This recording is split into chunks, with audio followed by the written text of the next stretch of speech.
Alright, this is the end of day one of working on the Altima 2006 that got backed into with just basically cosmetic damage. I mean, there was some damage to the AC condenser and the radiator. You can see how bent it is, but it's not leaking, so maybe it'll fit in there and work. Not sure.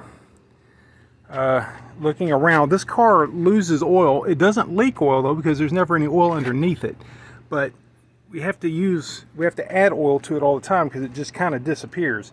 So now's the opportunity to try to figure out what it is and fix it while things are off of it.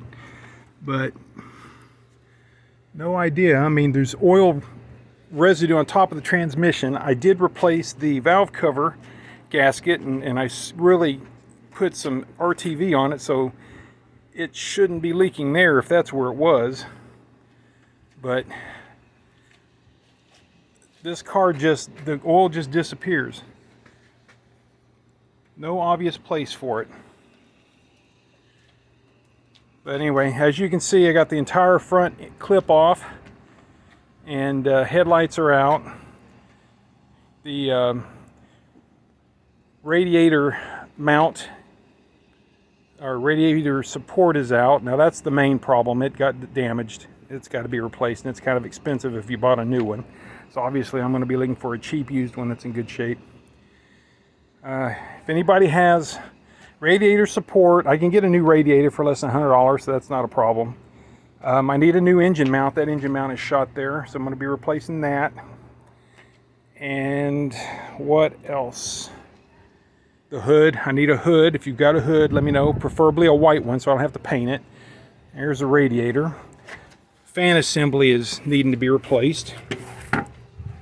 So fan assembly is in bad shape. It's damaged, as you can see. Let me turn it around.